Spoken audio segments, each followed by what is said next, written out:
introduce yourself?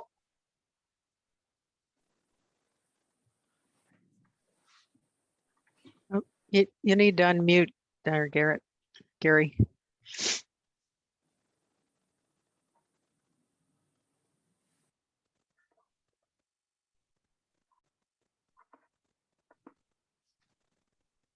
And Garrett, very likely in the lower left-hand corner is the unmute. If you hover your, There we go. there you go. There we go. Yeah, Gary Waldner, Washington Appraisal. Thank you for joining. And Garrett, do you go by Gary? Yes. Thank you, Gary. I will make sure we utilize your correct name. Brian Vincent. Hi, Brian Vincent from Pacific Appraisal in Wenatchee. Very good. Larry. Hi, I'm Larry Reese, and I call my company Cascade Chelan Appraisals, but it's just me. Well, it's good to have just you, Larry. Okay. Great. And now just some of our county staff. And what I'll do is I'll just call you out as I see you on my screen. Tony DeNaro. Hi, my name is Tony DeNaro. I am the Public Records Disclosure Officer for Spokane County. And Tony will be giving us some training on that topic in just a little bit here. Marianne. Yeah, I'm Marianne Barentine. I'm the Water and Environmental Program Manager overseeing Newman Lake, and I'll be kind of the main point of contact for the appraisers, and hopefully with staff support, we can get you the information and support that you need. Thank you, Marianne. Derek. Hi there, my name is Derek Villar and I work with Marianne. I'll be assisting her, a water resources technician in her department. Thanks, Derek. Casey. My name is Casey Evans, and I am an attorney that works for the prosecutor's office in Spokane, and I represent the Newman Lake Flood Control Zone District. Thank you. Casey will also be giving us some training here in the near future on the Open Public Meetings Act and Robert's Rules of Order. So thank you, Casey. Chad Coles. Good morning, Chad Coles. I'm Spokane County Engineer, also the administrator for the Newman Lake Flood Control Zone District. I'm here to support you guys in any way that I possibly can. Thank you, Chad. And Ron. Ron Valencia with Commissioner Josh Kearns' office, District 1. And thank you, Ron. Before we jump into our next agenda item, in which Casey is going to be providing us Open Public Meetings Act training, does anybody, our appraisers or county staff, does any questions up to this point that you'd like to ask? No. Not me. All right. So with that, Casey, why don't you teach us about the Open Public Meeting Act that we're all going to be part of during this Newman Lake Board of Appraisers team, all of our meetings coming up. Yeah, so I also put together a presentation, and I also noticed on the agenda that there was some statutory review, and so I did put together some applicable statutes, which I think is going to be helpful, as we move forward in this process, and helpful for our Board of Appraisers. And hopefully, I could provide you with this, this presentation after I'm done today, but also encourage note taking. So if I can, Casey, yeah. Can I ask you one question, Casey, just as a matter of order? If our appraisers have any questions during your presentation, is there a way that you'd like to be alerted to that? Wait to the end, use chat? What's your preference? What I'm going to do is I'll ask if there's any questions, after every slide that I have. I've got about 20 slides, and a lot of it is pretty meaty law. So I'm assuming that there's going to be some questions along the way, and then I'll just wait and we'll answer I'll answer any questions that anyone might have during each slide. So Thanks, Casey. Appreciate it. All right, so I'm going to share my screen here if I can pull this up. 1 second.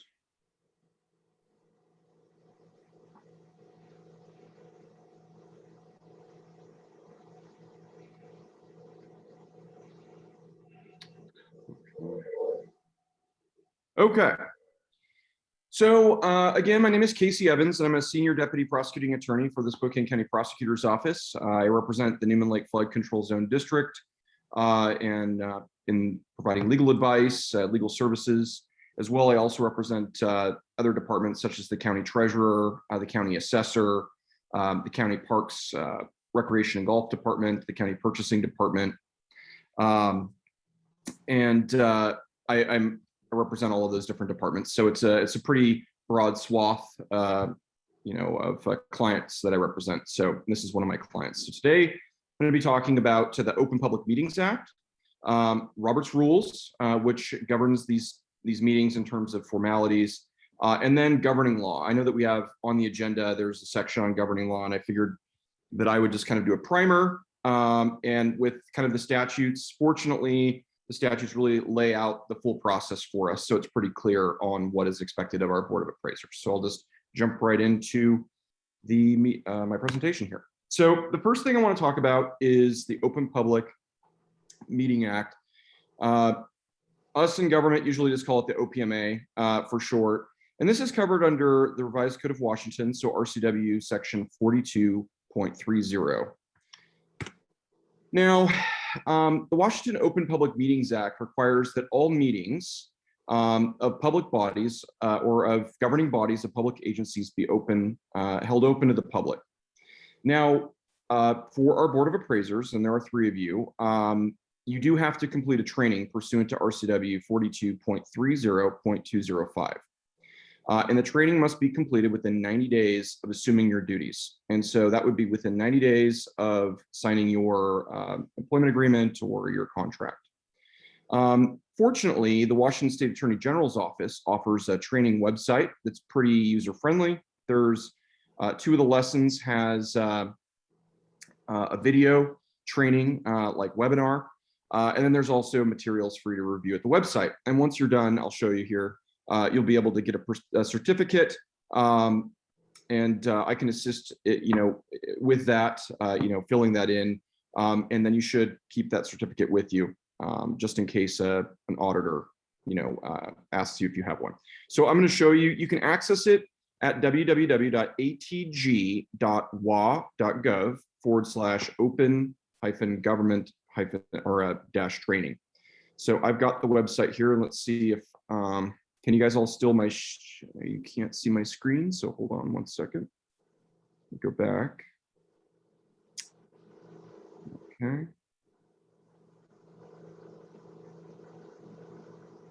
Oh, hold on.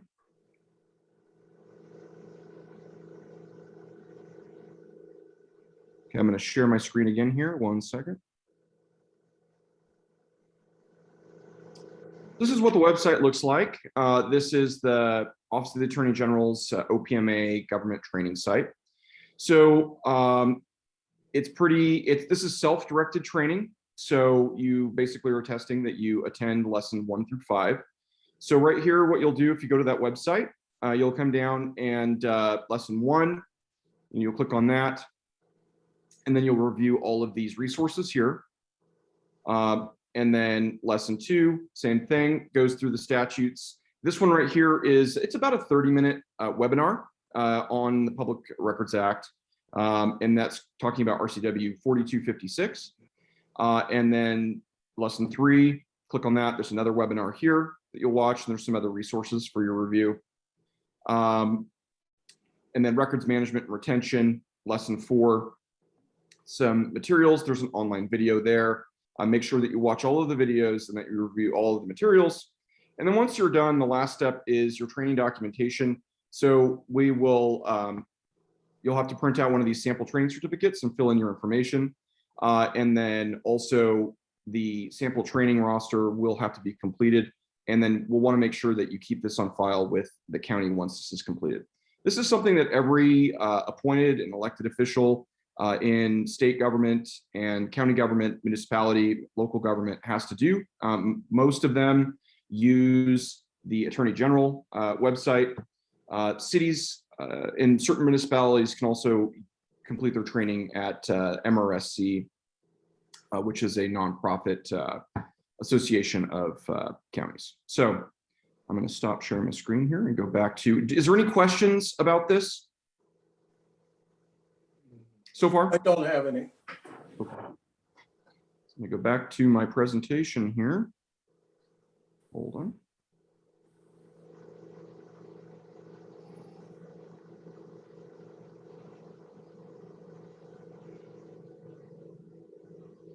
Okay, 1 second. Technology. Okay. So what does the Open Public Meetings Act generally apply to? So RCW 42.30 is your reference. The general application is that all regular meetings are subject to the Open Public Meeting Act, as well as any special meetings that are called.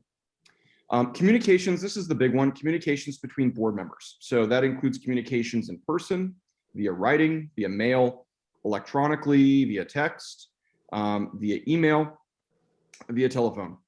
And so it doesn't mean that you can't talk to each other about personal things or the weather or, you know, what vacations you're taking. But if you're talking about anything regarding, you know, what you're doing for the Board of Appraisers, or if you're talking about, you know, assessments or, you know, a plan or proposal, anything like that, that has to be done in an open meeting, and it has to be done. It's best discussed, you know, in a regular special meeting. So also, what is subject to the Open Public Meetings Act is the minutes. So one of the things that we'll be doing today is we have to, the board has to elect a chair, and also the board will just affirm or have to appoint a secretary. My recommendation is, and that I'll be reviewing the statute, is that the secretary be someone from Chad Coles's office or someone that the county provides to keep these minutes. And these minutes are have to be kept on file with the county as well.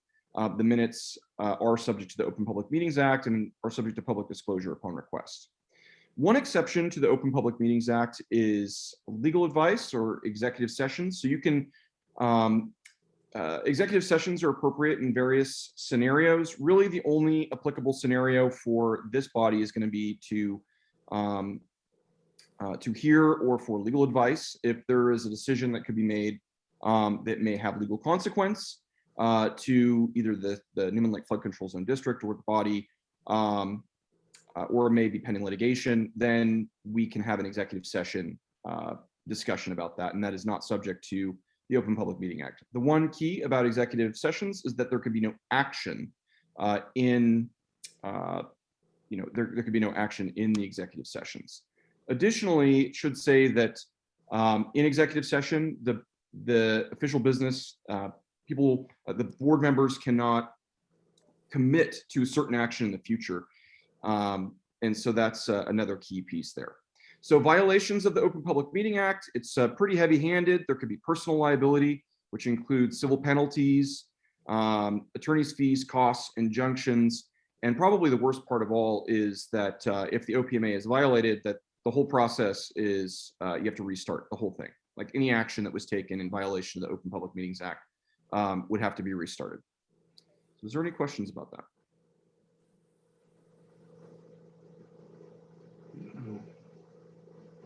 I definitely recommend before you do your training, it's a pretty quick read, just pulling up RCW 42.30 and then reviewing those provisions, online at the state legislature's statutory page, and review those materials. So any other questions?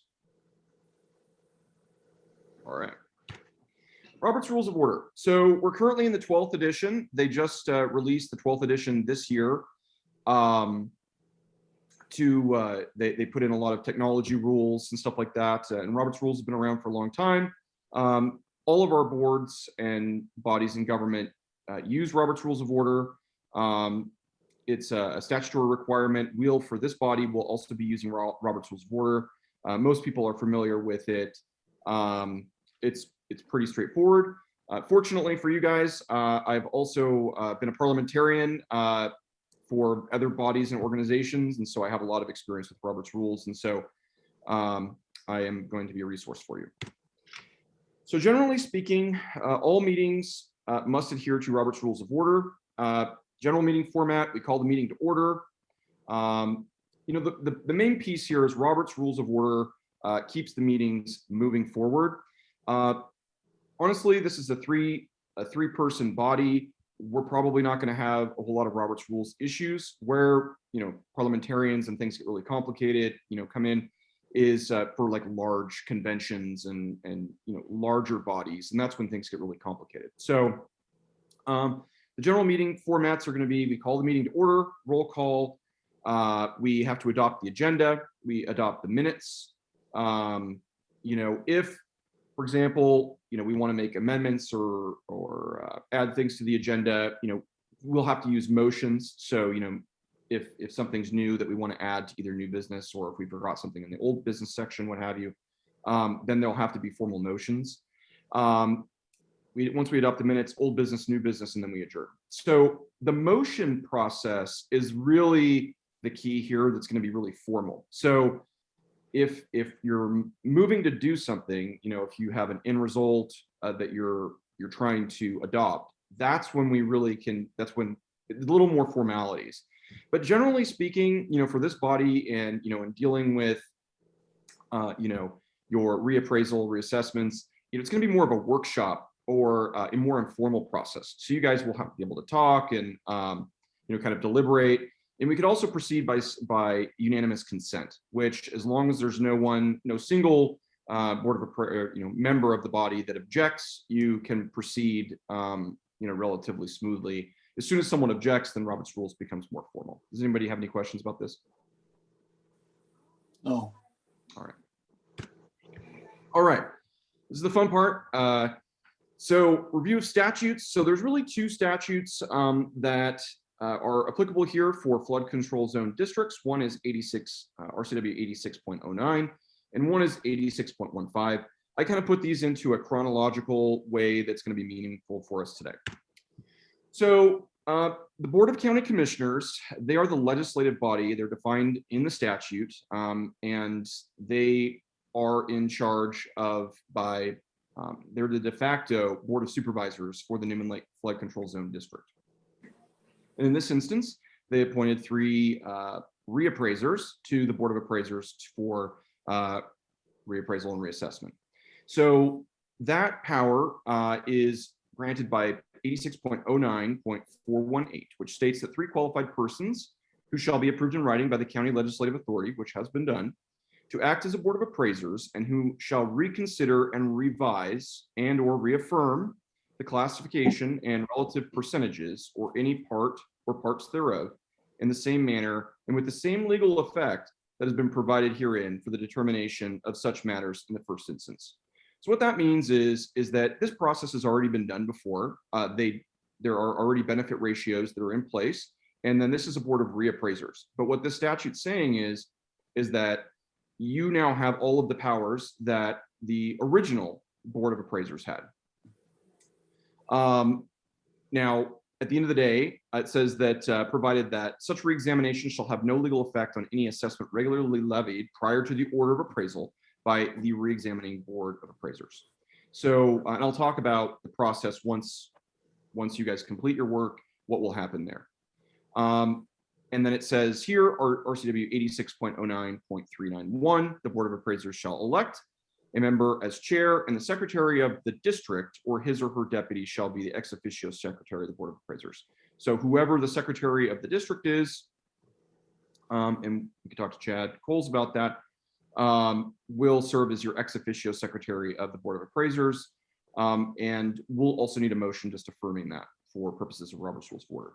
Do you guys have any questions about this section? No.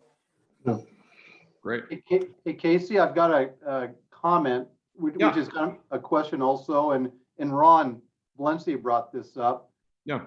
Ron said one thing we should bring up is communication of the Board of Appraisers with the public via email, phone, text. Since they all have county emails and phones, do they want that info listed on the website? That's a good question for them. Yeah. You can think about it, our Board of Appraisers. Can you restate that? Sure. It's just a comment. And Ron, I don't know if you want to, I'll just read it again. One thing we should bring up is communication of the board, each of you as Board of Appraisers with the public, you know, with maybe Newman Lake residents or others via email, phone, text, you know, since all of you do have county emails and phones, do you want that info listed on the website? And we do have a website. We'll bring that up for the Board of Appraisers. Hold on to that. We can get back to that. Okay. Can we talk amongst ourselves to decide what we want to do? Sure. Yeah, it's an open public meeting right here, so you Yeah. bet. Yeah. Well, then I have a question, which is, I assume we're going to go out and see the properties. And will the people who own them be there then? Tony, I see your hand up. Yeah, just it might be relevant to the phone discussion, since you have your own county phones and county email accounts. You'll want to be cognizant of public records. And so it's going to be best to do all of your work for this board on a county email account and a county phone, so that you're not creating any public records on a personal device. So anything that facilitates that, maybe putting your email and phone number out there on the website, could be helpful, because that'll stop people from contacting you via personal channels, which you won't want to conduct your business on a personal device. Do you expect they'll be contacting us?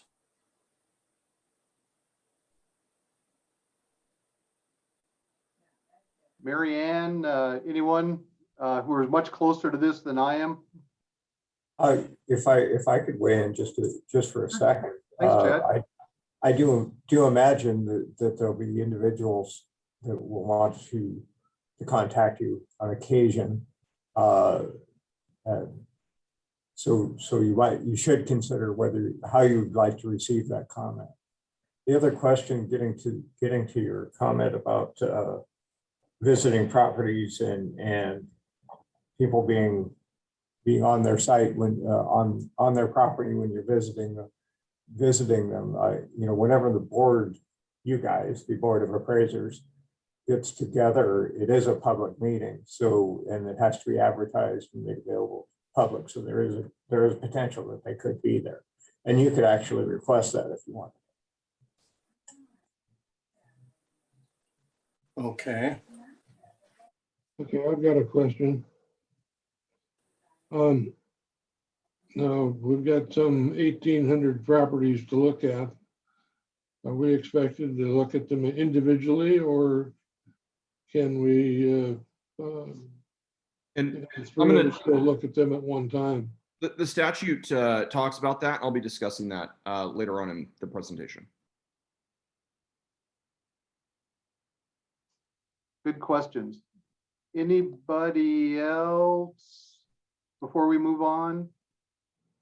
I mean, it may be a best idea to have their email posted on the website, individually. And I think that the reason for that is that if someone asks for it anyway, then we give it out because it's public information. So it's probably best practice, at least from a legal and policy perspective, to make that information available to the public.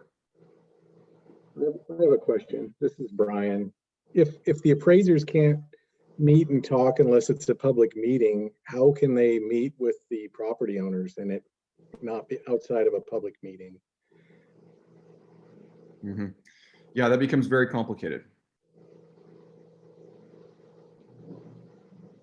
So what's the answer? Well, when I'll cover my whole presentation, and then we can discuss that later, because it's not really a simple answer that has like what happens. But if the board of, generally speaking, in terms of the Open Public Meeting Act, if the three members of the Board of Appraisers gets together, that's considered a meeting. Now that's if you discuss something. So if you can go out and observe something, and that may not be subject to the Open Public Meetings Act. So, but it's very nuanced and it's very finite, and that would be something that I would have to brief you on before you do it. So it's really contingent on what you guys, there's a lot of variables. So we would have to discuss it prior to what you would like to do. So for example, if our email was out there, or our phone number was out there publicly, and a property owner sends us an email asking something or stating something, I would just take that email to the next meeting, and then that's when we would discuss it. There wouldn't be any back and forth between me and that property owner. If you would like to discuss it with your fellow board members, then you would have to bring that email back to the meeting. But you are free to reply directly to, you know, the taxpayer. Okay. Mhm. You just can't like CC, you can't like carbon copy your other members, because that would be construed as communication to your other members. So if you want to bring that email to your other board members' attention, then you would need to bring that email and not reply, not send it or forward it to your other board members. Okay.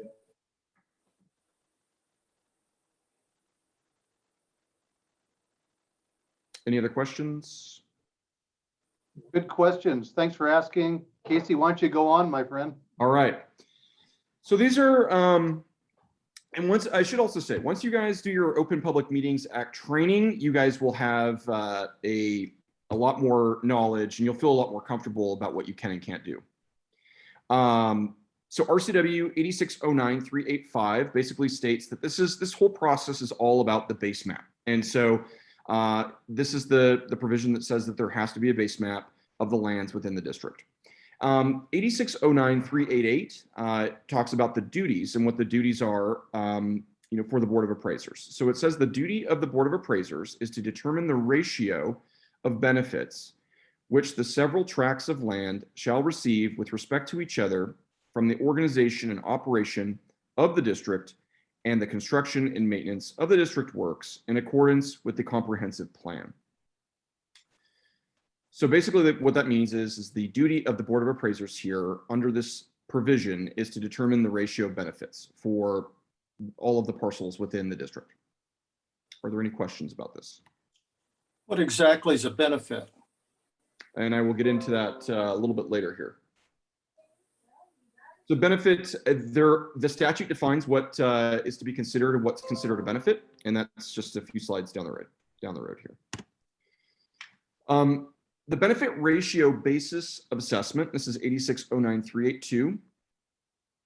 It shall be and is hereby is presumed that lands within the flood control districts organized under the provisions of this chapter shall be benefited in relation to the respective classes to be determined as herein provided. So that's as determined by what the statute is going to say. And that the relative ratios of benefits for said lands arising from their locations in said respective classes shall be the basis upon which the same shall be assessed to raise district revenues for any and all purpose now and hereafter authorized by law. So what that means is that we have a benefit ratio basis, and I'll get more into like, you know, what is the basis, what are the ratios. But what this is saying is that that it's relative ratios, so that properties are assessed relative to each other, is basically what this is saying. Okay. So classification of lands according to benefits. And these are the factors that are considered in terms of what your question was about benefits. So the statute 8609-394 says, for the purpose of determining said ratios of benefits, the said Board of Appraisers shall segregate the acreage of the respective lands within the district into such number of classes as in the sole judgment of the members of the Board of Appraisers. So the statute's granting you pretty wide berth here, a good deal of authority. which shall fairly represent the manifest degrees of benefits, including benefits from better sanitation, easier accessibility, that would be like, say, to the lake, facility of drainage, promotion of land development, minimization of flood damages, and from actual flood protection. So there's a couple ways that you can look at this. One is that there are parcels that benefit directly from flood protection. And those are parcels that would be, downflow of the levee system or dikes. And so they have a benefit as for flood protection. So that would be a benefit that would be considered. Another one would be accessibility to the lake. People directly on the water would have a greater accessibility to the lake, the use and enjoyment of the lake, and would benefit from the maintenance and operation of the Newman Lake Flood Control Zone District and its organizational, structure.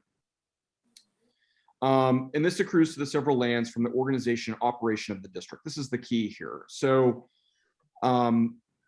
this is all about who is benefiting from the organization and operation of the district and the construction and maintenance of the district works in accordance with the comprehensive plan. So who is benefiting from the district? The general working process, and that's what you're here to consider. Okay. Any questions? And this is the 30,000. I'm sure you have questions. This is kind of the 30,000 foot level, and as as staff starts to brief you on the comprehensive plan and as you become more familiar with the district, this will start to make more sense as we move forward. So I know it seems kind of we're moving a little fast here, but this is just sort of a primer on it. I have a general question. Yeah. With regard to the operation of the district and construction and maintenance of the district, what about future work? What if the district's planning future work? Is that taken into consideration? Absolutely. Okay. Okay, so classification of lands by appraisers, and this describes the classes. So 8609-397. So it says the Board of Appraisers shall have full authority, and it shall be its duty to segregate and classify the acreage of the lands and subdivision of the same with respect to their respective relative benefits received and to be received from the organization operation district. So this is key here. So it says the respective relative benefits received. So what that means is that when you're looking at these benefit ratios for each individual parcel, you're looking at them relative to each other. So you're looking at, for example, the benefit that one would receive from, if they're directly on the water, for example, water quality and I call it the bubbler, but the oxygenation system that the district is maintaining in the lake, the milfoil treatments, all of that. The person who has a dock on the lake relative to the person on the other side of the street who may have no water rights access per se, they would have a greater benefit relative to each other. And this is the key here. This is all about respective relative benefits received. Now, one thing that is going to be complicated is that there are parcels on the lake that do have access rights or easements to the lake, and that should also be considered. So as well as people who are far away from the lake, they may also have a benefit, a benefit ratio. So they're all relative to each other and the ratios have to be considered relative to each other. And this is all about the organization and operation of the district and the construction and maintenance of the district works. Now, those lands receiving the greatest benefits shall be placed in class 1.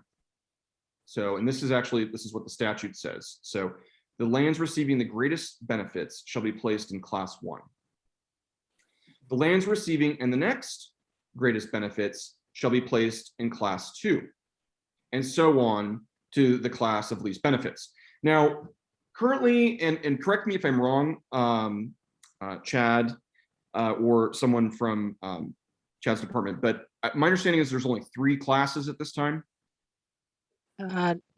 No, there's actually 5. 5 classes, okay. Yeah, and for both flood control and water quality.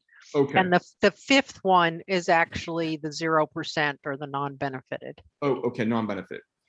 So we have 5 right now, as what Marianne said, but we're not limited to 5. So, if what this is saying, what the statute is saying is that, we do have a number 1, we have a number 2, but we can continue if it makes things more balanced or gives more flexibility with assessments, and then if there is land that receives no benefit at all from the district, then they're considered non-benefited. Now, the Board of Appraisers is granted great authority in deciding, who's in class 1, or, great discretion as well, who's in class 1, class 2, so you go down to 10, or as many as you decide, or we maintain the 5 if that works, and then who is non-benefited.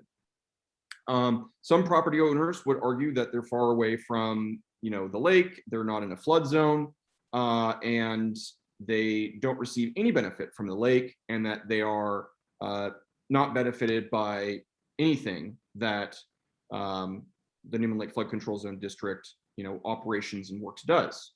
However, conversely, others would argue that if you're in the district, or if you're in the district, that you would be benefiting from water quality, maintenance of water quality, or from floods, or that that there would be no non-benefited parcels. So there are arguments both ways, and this is where you come in to decide what is fair and just and what is appropriate, considering what the statute provides. Is there any questions? Yeah, I have a question. Since we have both flood control and water quality, do we need 2 sets of classes, or do we need 1 set of classes? How does that law read? And currently we have 2. Is that right, Marianne? Yes. Okay, so we have a classification for flood and a classification for water. Legally speaking, and I would have to look into that question more specifically, but at least preliminarily, I believe that we can maintain keeping them separate, have a classification for flood and have a classification for proximity to the lake, benefit from water quality, use of the lake, enjoyment. And my assumption is that they did that because it was easier to have relative benefit ratios. At least under the statute, from at least I would need to do a deeper dive into it, but I don't believe that you need to have 2 classes. But it may be easier to keep 2 classes. So we can discuss that as we move forward. Okay, thank you. So are we only putting these parcels in different classes, or are we responsible for benefit ratios? Both. So currently, the work has been, a lot of this has been done before. And so you will have a base map and you will see what the benefit ratios are. So what's really unique and quite helpful to this board is that you'll be able to look at what they currently are and determine if that has changed. And so you'll have kind of that original base map, and you'll be able to determine if you think that that's still applicable today. So you'll be deciding whether deviations from the current base map as it exists would be appropriate. Why is this being done now? Is there sort of a citizens uprising that's claiming that it's the current system is inappropriate? And my understanding is that this was done quite some time ago, and it's at this time at least they're wanting to do a refresh. Who's So we? I don't know if Marianne or Chad or anybody else has any updates on that. My understanding is that the property owners submitted a petition for a reevaluation. That's exactly right. All right, there you go. Cool. All right. Any other questions about this?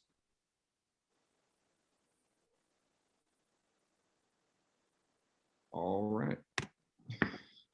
Percentage of benefits to lands as classed, relative ratios. So 8609-400, the Board of Appraisers shall have full authority, and it shall be the duty to determine the percentage of benefits which the acreage of the lands in each class shall have with respect to the lands in class number 1. Those lands falling in class number 1 shall have the ratio or percentage of 100%. And then those lands in other respective classes shall be given such percentages in the lands in class number 1 as said Board of Appraisers shall determine. So essentially what this statute is saying is that they want that everyone who is in class 1, they want you to start with a benefit ratio of 1 or 100%. And then as people have immunizing benefits, that you reduce their benefit starting from 1. And the reason that this statute is here is so that we don't start at some arbitrary arbitrary number other than 100%. Does that make sense? Any questions?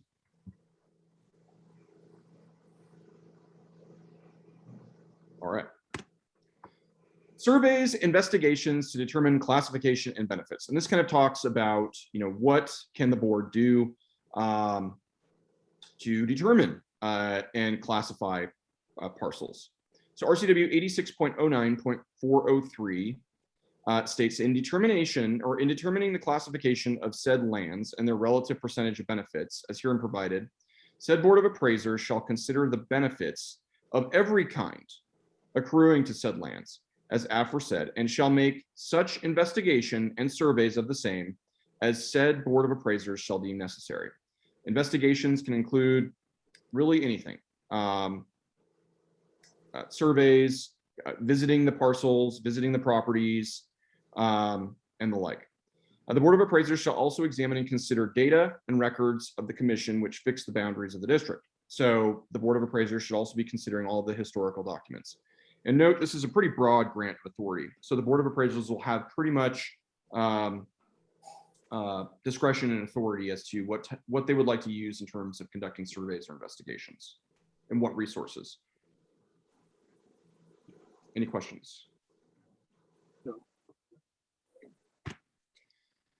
Permanency of the ratios of the benefits as fixed. RCW 6809-406 states that the ratio of percentage determined by said Board of Appraisers for each class of lands aforesaid, so everything we've talked about, shall constitute the ratio of benefits of each acre or fraction thereof in its respective class for all district assessment purposes until changed in a manner provided, which means that once your job is done and it's adopted and official, this is just saying that these changes aren't subject to any sunset provision or anything like that. They endure until this process is revisited.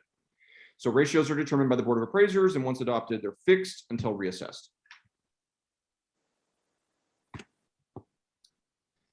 Alternative methods of determining benefits ratios, and this is just informational. So RCW 8609-409.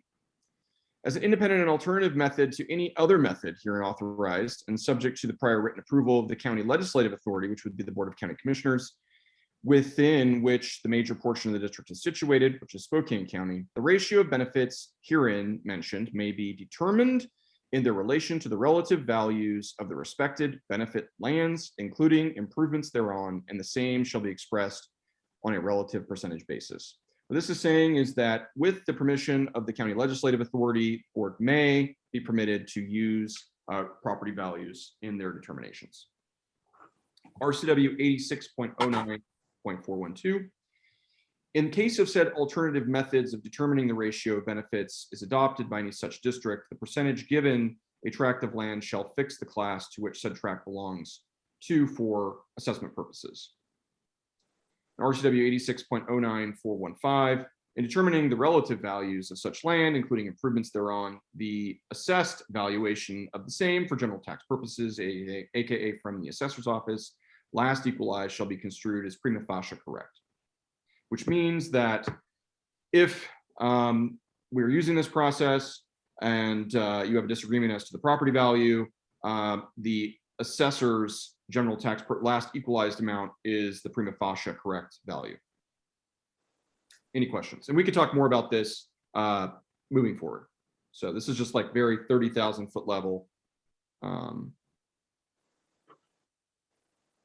So are these possibilities if we suggest them, or this is something we should not consider? Oh, no, this is a possibility. And this is something we should be discussing. Okay. So. Okay. Description of lands as appraised and classified, map and filing. When the said Board of Appraisers has made a determination of ratio benefits, as we've outlined before, so once we're done with our process, all the lands within the district shall be classified and properly designated and shall be described in terms of government sections and fractions thereof and designated townships and ranges on the base map. And the Board of Appraisers shall file said map with the Secretary of the district, that platted land, and also provided that platted lands may be described in terms of recorded plats thereof. So this is just about the language and that we're using for the base map. So this whole process is really ultimately about putting together, evaluating the current base map and then reevaluating the ratios and then putting together a new base map and then recommending it to the Board of County Commissioners. So once your job is done, then the board will approve it and give it to the Secretary of the district. Okay, so the process after we're done for reassessment. So your job is done, and now we're moving on to the next part. So RCW 86.09.427 states that we have to schedule a public hearing.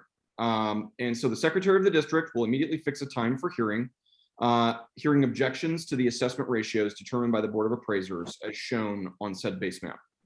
The meeting will be at the office of the district board and principal place of business of the district, which will likely be the BOCC conference room. And once the time is fixed for the hearing has to occur within not less than 25, but not more than 35 days from the date of publication of the notice of hearing.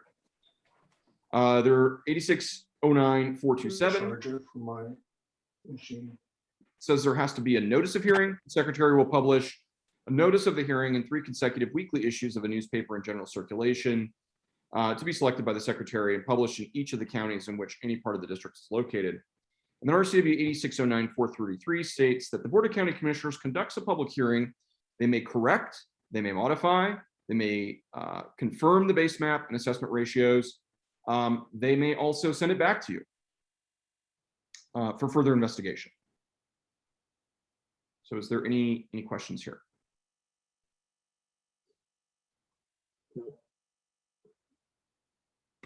Okay. So this is my email address. I assume there'll be lots of legal questions as we move into this process. And so my email is cevans@spokanecounty.org. And my office line is 509-477-2855. Feel free to email me. Email's probably best. Feel free to call me anytime. Leave me a message if I'm not there. If you have a legal question, you can call me directly. You can email me directly. And then if I find that it's going to be helpful to the board, as a whole, then I can share that, at the next meeting that we have. So I have a question. Yeah. Can the property owners sue us if they disagree with our conclusions? So I would talk to you about that in executive session because it involves potential or pending litigation. So I think we do have a section today, and maybe we can, Mr. Dixon, I don't know I think we have a section. I think we're doing an executive session at the end today. So the end of our meeting. And I don't see that, but Chad or Marianne, could you affirm or deny that? I don't, go ahead, Marianne. I'm sorry. I was just going to say, I don't think we put it specifically on the agenda. I think our intent was if the board wanted, and it sounds like the Board of Appraisers would like to have at least some conversation in an executive session, it would be up to them to call it. Correct.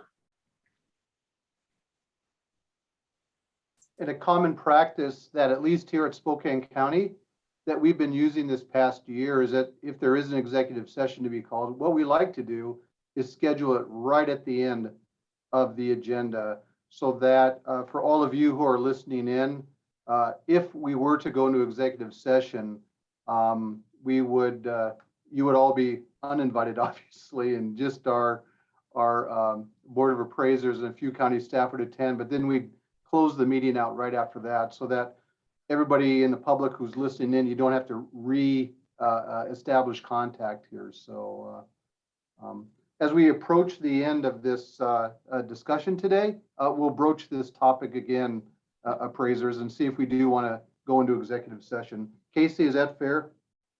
Yes. Are there additional questions for Casey?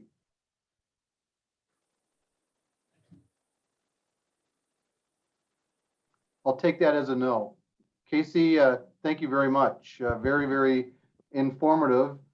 And to continue our training now, Tony DeNaro will update us on public records and what that means. Right. I have just a couple slides for you. I'm going to try to share my screen as well here, Ron.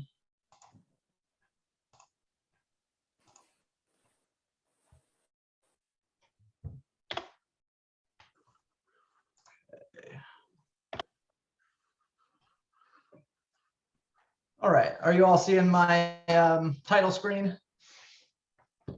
Yes. All right. So again, my name is Tony Yes, DeNaro. Oh, thank you. And I am the Public Records Officer. Casey talked to you about the Open Public Meetings Act. Along with the Open Public Meetings Act is the Public Records Act. That is Washington State's Sunshine Statute or Freedom of Information law that governs public records in Washington State. So we just have a couple slides today. It probably shouldn't take more than 10 minutes. I'm just going to do, like Casey did, a broad overview and introduction to the Public Records Act. As members of a board of a public body, you do have a training requirement under the Public Records Act as well. But the good news is that is included in the information that Casey provided you for the Attorney General's Office website. If you complete those videos, they cover the Open Public Meetings Act and the Public Records Act. And on your certificate that you print out at the end, you'll be able to indicate that you took training on both of those. But after you've done that training, if you have any follow-up questions on the Public Records Act, you're more than welcome to reach out to me, and I'll drop my email in the chat box before the end of the meeting. So yeah, we're going to do a brief introduction of the Public Records Act, and then we're going to define, go over the criteria for what constitutes a public record. The Public Records Act was adopted back in 1972 as part of a nationwide trend of states adopting their own transparency laws. And the main takeaway from the Public Records Act, the basic tenet of it, is that it is a strong mandate in favor of transparency. Basically, the presumption is that all public records are subject to inspection by the public unless they are expressly exempted from public disclosure. So if there is a record, the presumption is that it is open to public disclosure unless you can prove and find a statute otherwise. So in the context of the Public Record Act, a public record is a writing, but writing is defined very broadly. Basically, anything that can be captured or retained as a record qualifies as a writing under the Public Records Act. So it could be voicemail, it could be text message, video, like this video Zoom call we're on right now is being recorded. The recording itself is a public record. So format does not matter in terms of it being a public record. What matters is was the record prepared, owned, used, or retained in the course of conducting public business. So your work, even as a volunteer on this committee, is to conduct public business. So any record of you conducting public business related to the work on this committee is ultimately a public record and is probably subject to disclosure unless otherwise exempt. I'm going to point back to something that Casey said, actually. he mentioned that if you have any legal questions, you can email him at his county email account, and that's true. That would be an example of one of the few times a public record can be exempt and doesn't have to be produced. And in that case, if you are going to email and ask for legal advice regarding committee work, one thing that the Public Records Office encourages everyone to do is to write in the subject of that email, attorney-client communication. That helps us flag emails that are exempt from disclosure. Hey, Tony, Yeah, could you just repeat that? In each of our 3 board of appraisers, I just would ask that you might even write that down. If you do, and when you do want to connect with the Casey, what's that? What should we put in the email title, Tony, just Yeah. as a repeat? it helps if you write attorney-client privilege or attorney-client communication in the subject line, something with the word attorney in it. And that, when we review emails for public disclosure requests, we look at them very carefully, but it is always helpful to have that at the top of the email. It really helps us to flag emails for closer scrutiny. So just a little recap of the presentation.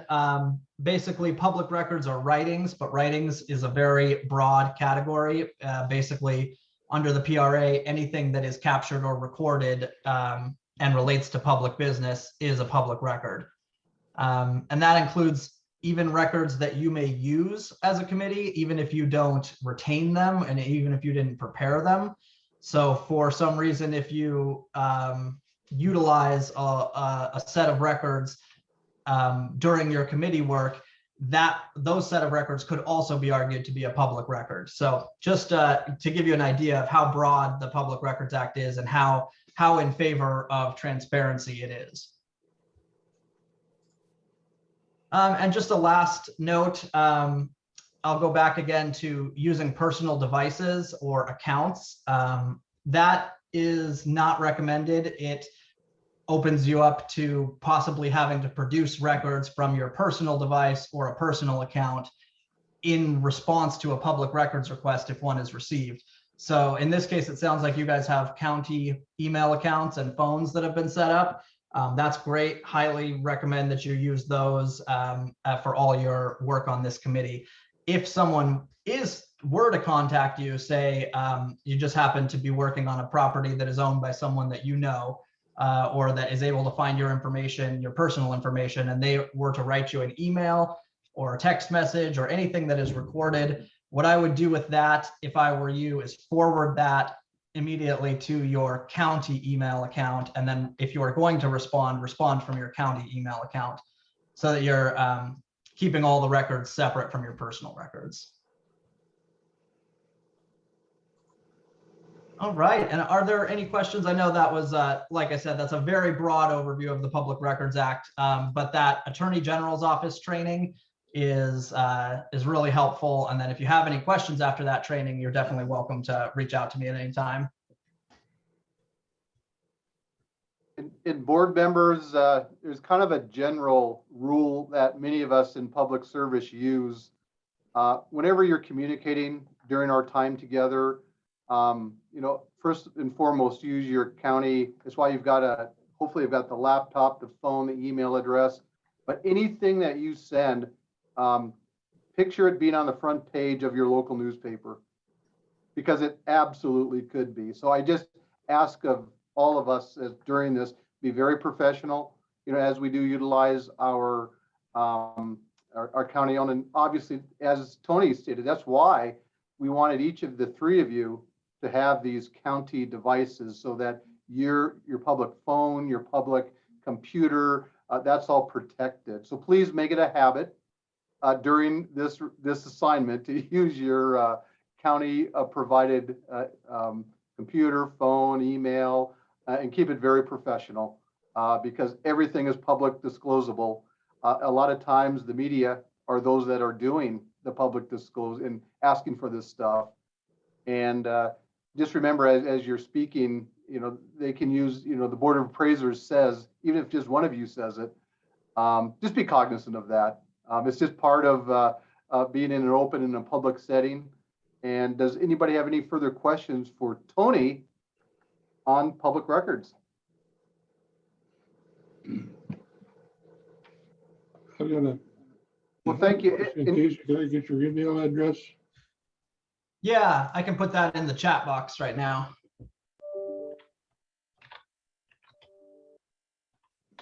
Thank you. And I've just got Chad or Mary Ann.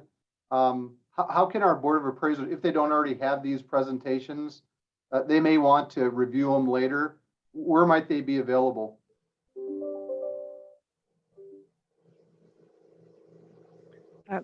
Could we put them on the website at some point? I think that's, unless we want to set up a OneDrive or something like that dedicated to this, but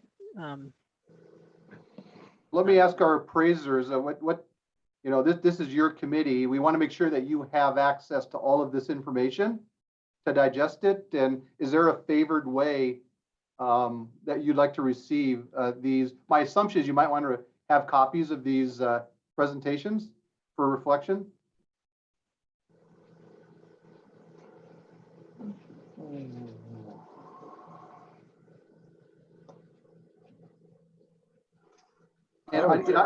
Yeah, I would say an email.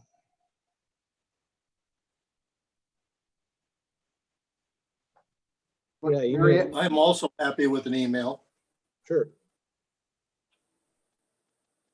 Great. And Mary Ann, once again, I just want to reflect back as we're kicking this thing. Are you going to be the main focal point for our Yes. three appraisers? Great. Very good. So continue working, Mary Ann, with our appraisers on your preferred method of getting this information. Larry, did you have something? Yeah, so when you say our email address, you're talking about Spokane County email address, not our normal email address. Of course, we don't have computers yet. yeah. Mhm. Just gonna say we do have a little bit of a delay, of course, on that. And one option, but I don't know how this works in terms of public records, is that in the interim, if we didn't want to wait for any of that until we get the laptops back, which could be, a week from now or more, would be to use something like Office 365 where they could sign in on web page and then view the emails. But I don't know how that would work with the public records. If their emails are all set up, they can remotely log on to their county email from their personal device, and that would still be captured within this county system if they log into the county email system, which I can provide that email address. They would just have to log into their county email and their password and have full access to that email. We can also, since we've set up a portion of the web page dedicated to the Board of Appraisal, we can just load this stuff on there, so we have a couple of ways to get to it. And I highly support Chad's recommendation there. One thing I've learned in my 8 to 9 years of public service, especially with committees like that, the more open we are with everything we do, the better.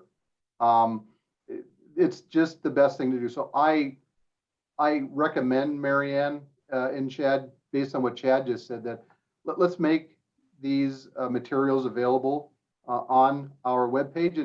And appraisers, perhaps you've been to the webpage, perhaps you haven't yet, but I think it would be a very good way for you to also access, and even just as important, the public, to ensure that the public has access to all this information also. So I support Chad's idea, but it's up to our appraisers ultimately on how you want to receive this info. How the webpage work for me. I don't care. Sounds like a good idea. Thank you. Let's, after the meeting sometime, Mary Ann, let's post these materials for this afternoon's meeting. Well, with that, we move on. Thank you, Tony, very much for your training. And appraisers, these are resources that you're going to have at your disposal as we continue through this. opportunities like this, it takes a village. So we are here as county staff to help and enable you, to successfully work our way through this responsibility. Our next agenda item number 6, is a discussion amongst our 3 Board of Appraisers regular meeting schedule.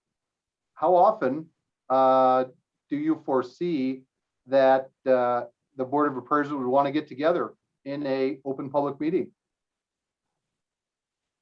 Open discussion amongst you. There's no right or wrong answer here. How about every couple weeks? I think like every 2 weeks would be adequate.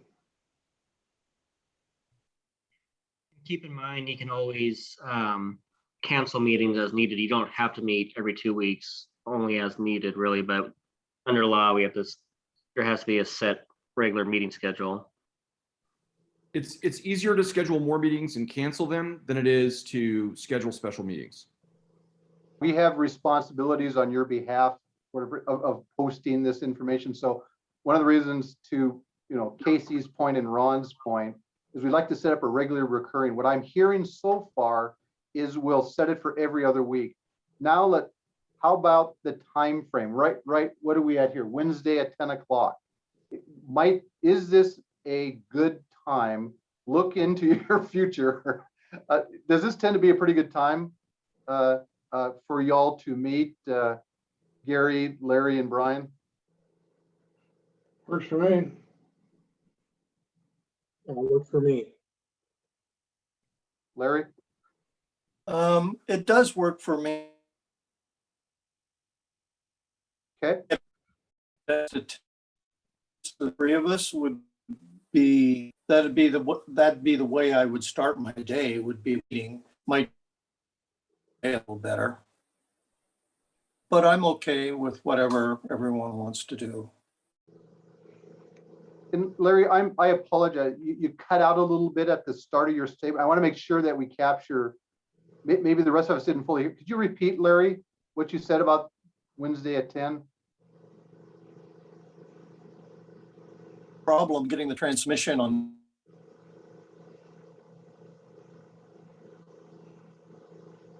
And I can't hear Larry. Am I alone, or do others not hear Larry? Okay. And Larry, you're on mute right now. If you unmute, Larry, there you go.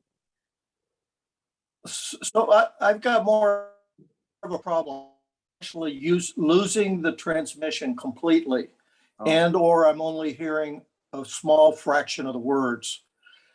Is that my computer, or is everyone else having problems? So you just cut out. Hey, Larry, you're good? One thing a few of us I can have learned. switch computers. One thing a few of us have learned, Larry, in this last 18 months of virtual meetings, sometimes, Larry, if you turn off your video, sometimes that you can just listen to us and speak without your video on. Just go to the lower left corner where it says stop video. If you just click on that, sometimes that helps, especially in areas where the internet coverage isn't maybe as good as in other areas. So Larry, that might help.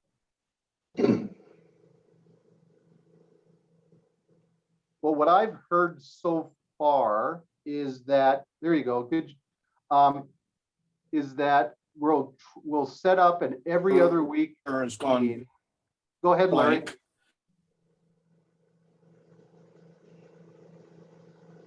Go ahead, Larry. Sorry.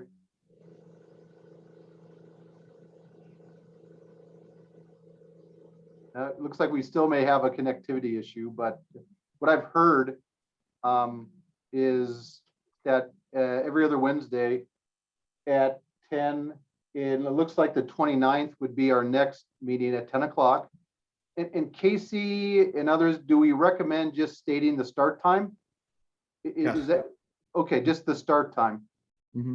And then it can go as long or as short as it might need be. Correct. Okay.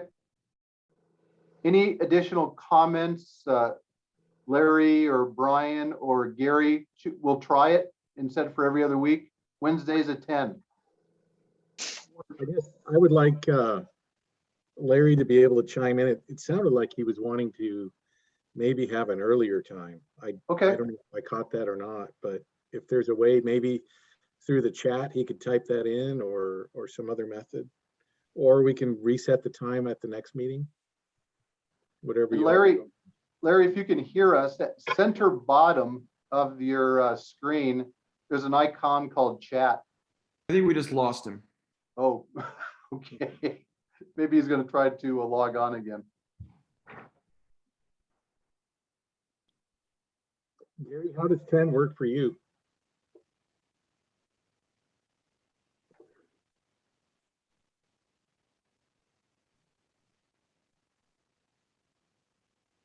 Brian, as far as what you were saying about changing the meeting, I believe the board has that option at any meeting to change. the Okay. schedule. Absolutely. The schedule can change. Best practice would be to just have a standing meeting time and date. And if next week or 2 weeks from now, we decide we want to make it Monday at 9 or what have you, the board is free to change the standard meeting time. Okay, very good. It comes from the chair would have the authority to do that. Correct. Okay. And Mary Ann and Derek, does a Wednesday 10 o'clock from a county staff perspective work for you and Casey also? Wednesday at 10 is fine for me. Likewise. Great. And we'll still wait. We do definitely need Larry as part of this discussion, especially for the next topic. Right. You don't want the member who's not there not to be there for a selection of chair and secretary. Guess who will be the chair? Is it possible for him to call in on that number, call-in number? Yes.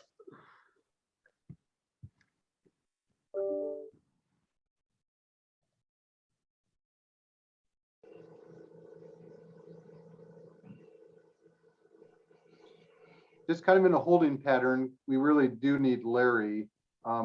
Hey, Ron, maybe could you send a chat? Just see if he, well, what good would that do if he's not connected? Yeah, here he's in the audience. Let me promote him. Great.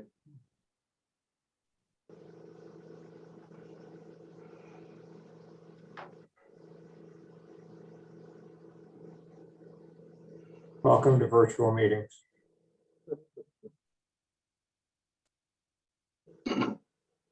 Hey, Larry, welcome back. We see your icon. If you could unmute, are you with us?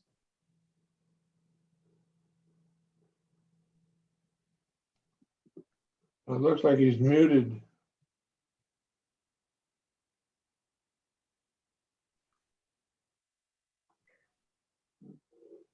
Mary Ann, if you have his number, would you want to call him and give him the phone number so he can call in that way?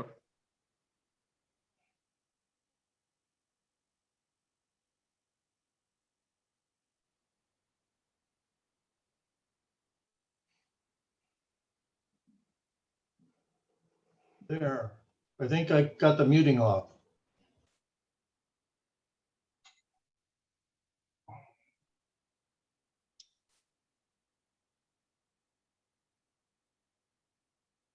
John, you're muted.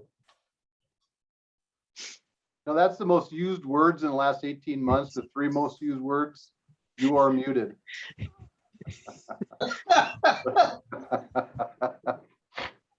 And for me, most people prefer that. So anyway, Larry. We got to make sure my wife doesn't know about that. Hopefully it's not a virtual relationship. Where we're at, Larry, is starting out with every other week, Wednesdays at 10, which can be changed by whoever in the next agenda item we select as our chair. But Larry, does that work for you? The next meeting would be the 29th of September at 10. Yes, that works for me. Okay, and just, once again, we're just reiterating, that can change. That doesn't lock it in stone from here on. But that's the frequency and our next meeting when it'll be. All right, now the fun part. Per statute, as Casey did mention to us, we do have to select a chair and we have to select a secretary. And there's no easier way than doing this to ask if anybody of you three, Brian or Larry or Gary, would any of you like to volunteer as to be the chair of this Board of Appraisers at Newman Lake? Or I have another way to word it. Please. Would anyone like to nominate someone to be the chair? There we go.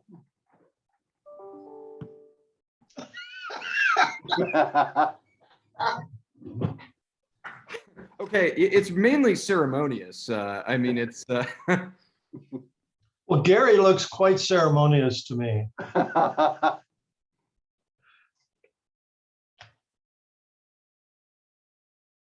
Brian? Gary, how do you feel about that? I don't want to do it. Gary, How about Gary? I'll do it. Oh, Gary, thank you so much.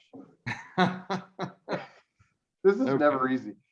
Well, like we said, it's mostly ceremonious I'd like to and, Nominate Larry for the secretary. oh,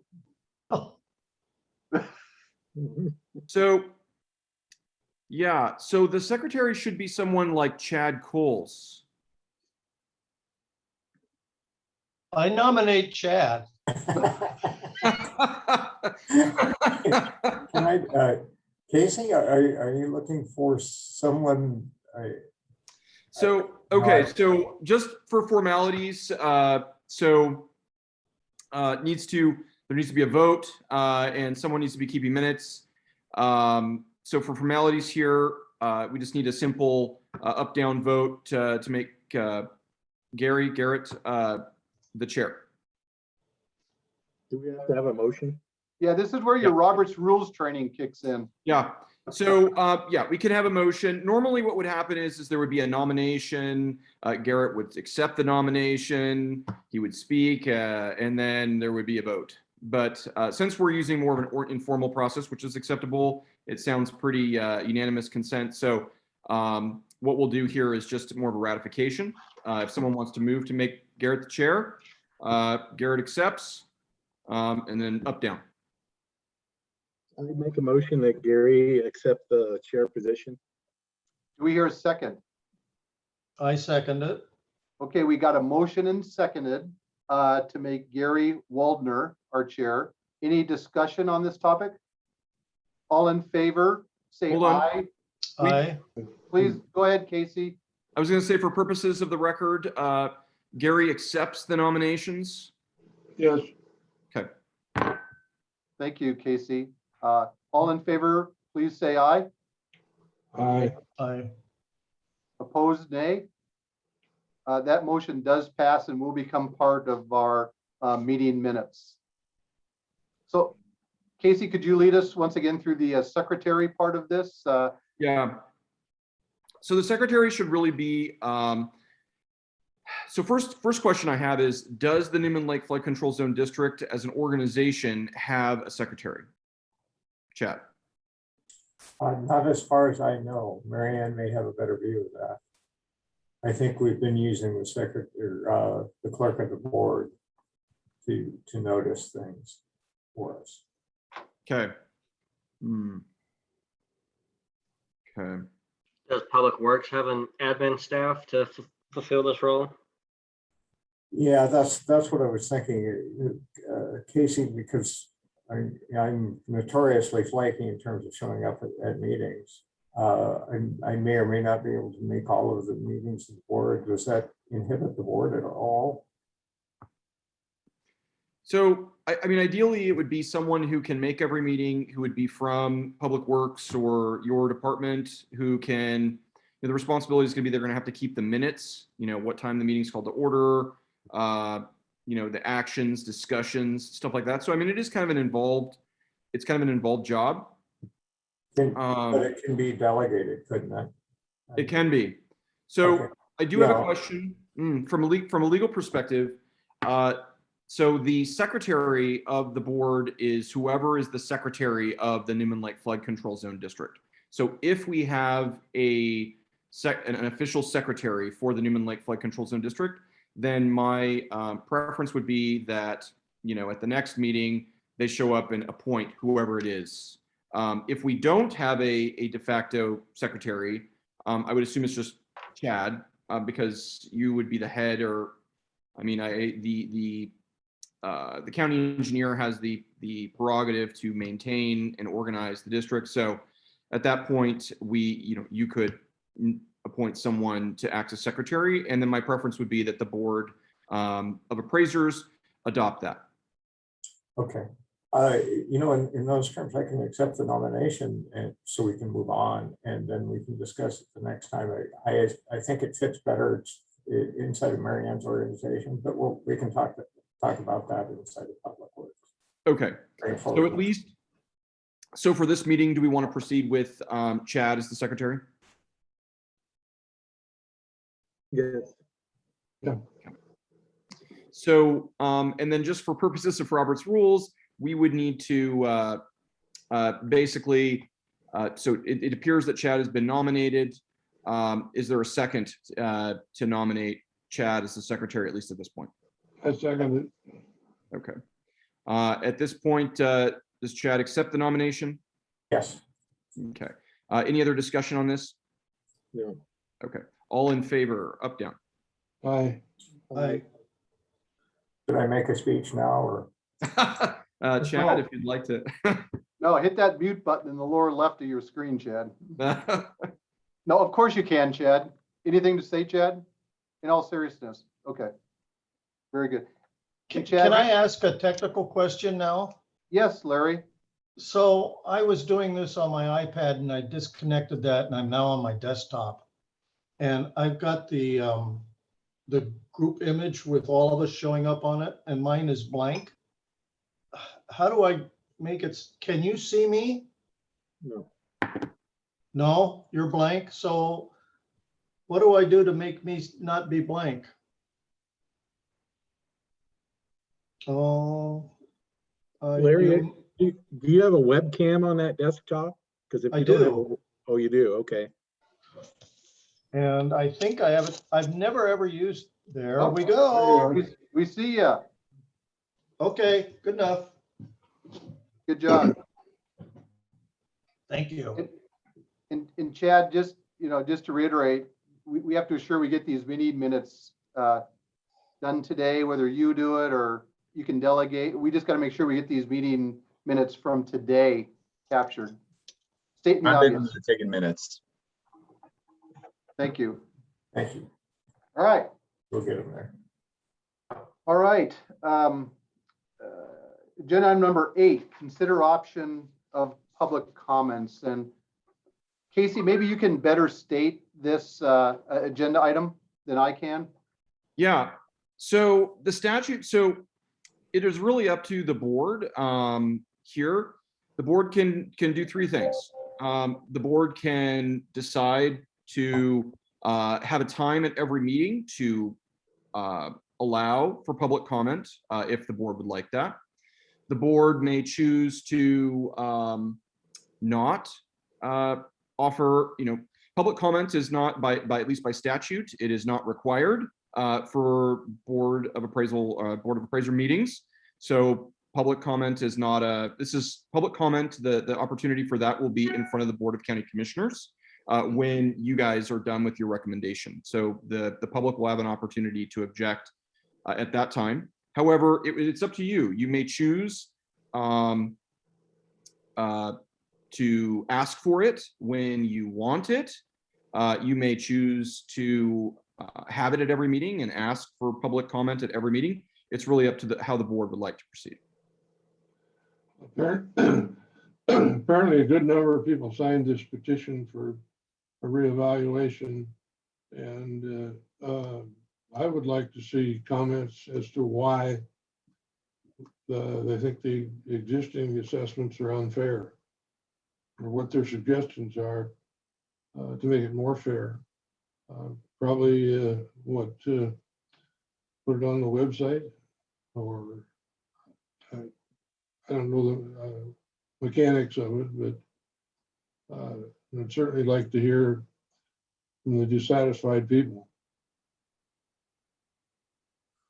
So I guess the main question is, would collectively the board like to have a time at every meeting for public comment? Or would the board like to, sua sponte or ad hoc ask for public comment as needed? I think, I don't know what Brian and Larry feel, but I would like to see written public comments that we can then address at the next meeting if deemed necessary. Brian, what's your thoughts? My thoughts are, I definitely do want to hear public comments, as they are very important. But how is there a way to keep them such that it doesn't drag a meeting on in so few words? Can we put a time limit on it? Or does having them in writing, is that the best way to do it? I'm open to that, but yes, definitely would like to do it, but maybe with a time restriction or something. Casey, do you want to address that question from Brian? Sure. So those are all options that the board can employ. The board can decide to only accept comments in writing submitted either via email to the secretary. That's an option, or via some sort of via the website. That's another option. Another option would be that we could have every meeting a time for public comment, but people are limited to a minute, or something like that. Those are all options. And Ron, I see your hand up. Yeah, I think one kind of a best practice I've observed from boards that my boss and I sit on, maybe a combination of both. Maybe the appointed secretary can be the recipient of written testimony from the public that would be submitted to the 3 appraisers before every meeting. And then the board of appraisers could designate, say, at the beginning of every meeting or at the end of every public meeting, that they take questions from the public for 2 to 3 minutes, depending on their pleasure. That seems to be kind of a best practice that I've noticed in my capacity. And Ron, as just a slight point of clarification, one thing we've learned on the redistricting committee is these are public comment, not dialogue, is public comment. These are times, if you choose appraisers, sometime during your meeting, maybe up to a minute, Brian, based on your point, I'm just throwing out ideas. It is a time for the public to comment on it, not to get into a dialogue with all of you. So all you have to do, appraisers, is during this time, if you decide to do it publicly during the meeting, you just listen. Sometimes we have a timer. If it's a minute, 2 minutes, 3 minutes, whatever you want. And at the end, nod your head, thank you, next comment. Just be careful about getting into a dialogue. It's not public dialogue, it's public comment. I think once we get down the road farther, public comments might be helpful, but I think at this point in time, I'd like to hear what the objections are to the existing assessments or the existing method. It gives us something in writing. It gives something with us something with meat on the bone that we can deal with. It also is going to help when we do our field inspection of the various properties. And Casey, what do you believe? Casey, what do you believe the best way for that? In terms of public comment? Yeah. I mean, I think Ron's got a great idea. I think that legally it's sound. That offering, people can make comments. I think, having it, regularly can be helpful. Also, I want to know, I would like to, tell the Board of Appraisers, they can also ask questions, or for clarification if someone is saying something, but these are all acceptable ideas. And Larry, what are your comments on public comments? So I've not been in this situation before. So it's like answering the question before you know what the question is, or so I don't know. As a sort of personal philosophy, I think the public being involved is really good.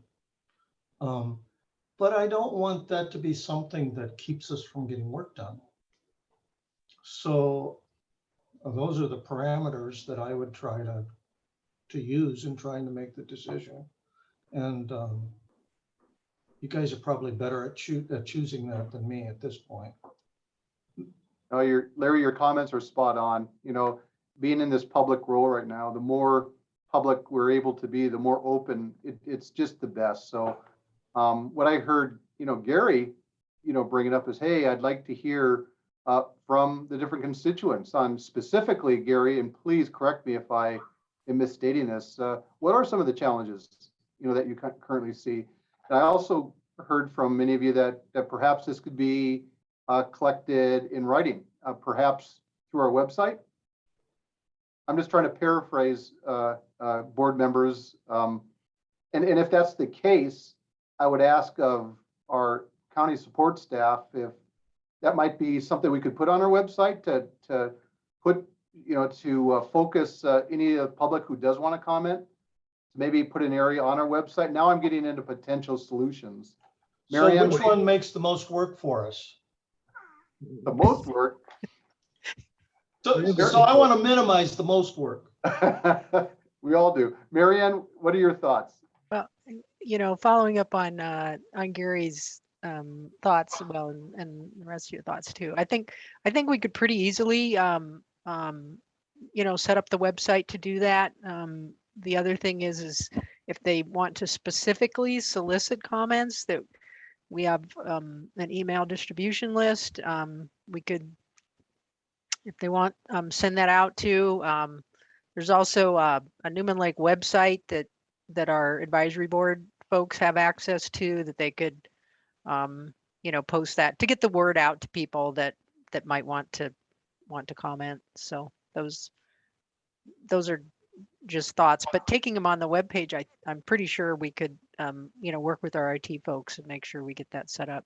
Yeah, that should be pretty easy, and we'll just put it on the Board of Appraisers webpage that was stood up, I think yesterday. I'd like to make a suggestion based on all that information is let's do that. Let's have it written comments submitted to the website. And if the written comments come back that people want to have public comment in the meetings, then we can address that later. So I think at least initially, let's start out with written comments from the public. So that sounds like a motion. Yes. I second it. All right, we got a motion and seconded. Any comments on the proposal? Okay, all in favor, please respond by saying aye. Aye. Aye. Opposed, nay. All right, it does pass. So Marianne, thank you for assuring that excuse me, Chad, through you, thank you, Secretary, for assuring that we do get this on the on our website. And then I would just ask board member, go ahead, Chad. Real quick question. Derek, since you're taking notes, did you get that motion? Yes. Thank you. And just for your consideration, board members, how do we get the word out? We've got some individuals who are thankfully from the public participating in this meeting, but do you have any ideas on how we might let the public know that this is now how you as a board would like to receive comments? You're asking the board or the county? Yeah, but anybody, you can do press releases, you can do email. Ron, I see your hand up.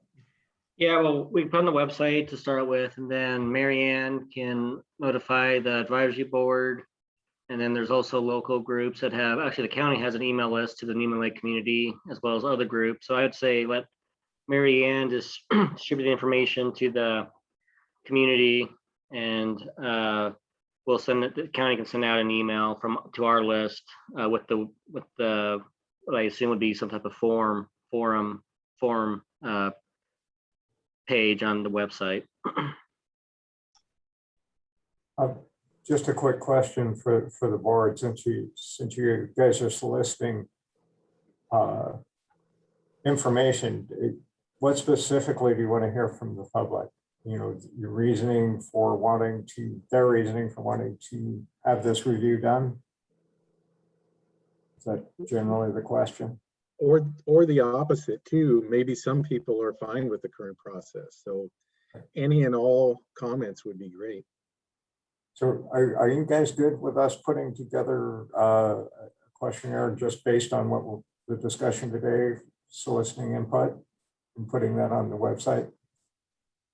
I am. Gary Yeah, it works. and Perfect. Larry? Yes. Thank you, Chad. And is that something, board members, that before the county publishes, you'd like to see and comment on, or you fully trust the county? Up to you. Gary? I'm not sure what your question is. Well, thanks to Chad and his team, they're willing to pull this questionnaire together. Do you want to see the questionnaire before we post it on your website? No, I don't think so. Okay. Great. Okay. Looks like, thank you, Chad, for you and your team creating that, and for reaching out to some of those organizations that might be interested, and in letting them know, this is just my input, that our next meeting of this Board of Appraisers is on the 29th of September. This likely, board members, will be a agenda topic for that on the 29th, where, you know, likely you'll want to review a lot of this info. So Chad, as you and your team put this out, you might also mention that that's going to be the first opportunity for the public to provide comments to be heard as early as the 29th with the entire board. All right. We're going to move now to agenda item number 9, review RCW process. And please, Casey, let me know, have you done this, or do we have to go into more detail? I prepared something on it. If someone else has something, they can dive in. Take it away, Casey. Oh, we already discussed my part. All right. My name was near Robert's Rules and open public meeting, but I also did kind of the RCW review. Yeah, you did. So if anyone has any questions about the statutes, you know, please email me or give me a call as well. I really recommend, and I'm going to I'll send you guys my presentation, but I recommend reading through those RCWs, and it's all pretty well laid out there. And Casey, I'm going to jump to agenda item number 10, which is discuss scope of work. I mean, you brought up, you know, RCW 86.09.388, and in your opinion, have we discussed, or is there additional info, county team members, on agenda item number 10 that we want to share with the board? I would defer to Chad and his team, or Marianne. I think Marianne had a straw man on the schedule. Is that what we're talking about, John? Moving a schedule forward, kind of scope and schedule. Well, we can combine those. Marianne did send out a draft, a project timeline, which I saw as item number 11. Okay. But Marianne, hey, if we can combine 10 and 11. Why don't we do that? Yeah, that works. Let's do it. Marianne, go ahead, Marianne. Yeah, and I guess I didn't well, hang on here. Let me at least maybe we'll just, as we walk through kind of what the the scope is at this point. We'll use the template of the timeline and talk about that a little bit. Let's see. Level I need to. Oh, thanks, Ron.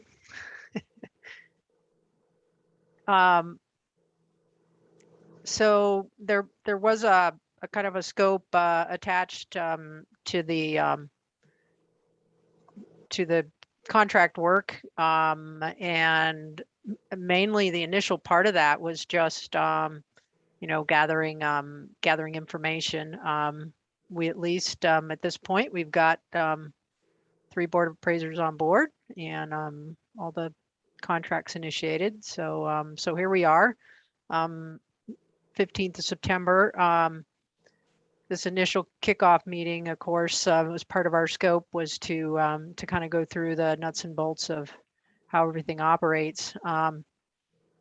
But also kind of one of the big things initially, and so I know we have sent some information already, but and that is to get the Board of Appraisers, information on kind of the background of the district, what we've done in the past, and also anticipated capital improvements, allow them to request any additional information, hold a site visit. That's probably kind of the big thing, where we would probably initially have a meeting and then go out to the field, and the staff could kind of give the board appraisers a tour of the facilities, and a background, and that's that. I've got kind of roughly is either late September or during October, depending on your schedules. And at some point, probably in October, you'll probably also want to meet with the Flood Control Zone District Advisory Board. This would probably be at one of your regular meetings, and then also maybe hold an initial meeting. So yeah, I don't know if you guys have any thoughts on that. For the first phase, the other thing that we talked about, once you get past getting a lot of this initial background and information, was proceeding to kind of come up with a draft report, which kind of outlines how your approach is going to be in terms of the benefits received, maybe starting to outline some of these benefit areas, and kind of a summary of a process and approach that you've all agreed to in terms of how you're going to assign the benefit ratios. So do you guys want to discuss it, or have any thoughts that you want to pass on, or modifications, or thoughts that you have on that scope and timeline? I think based on what we as board members know now, it seems like a reasonable timeline.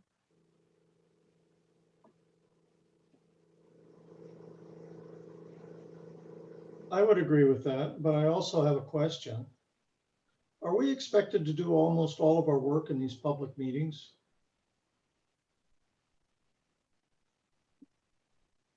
Yes.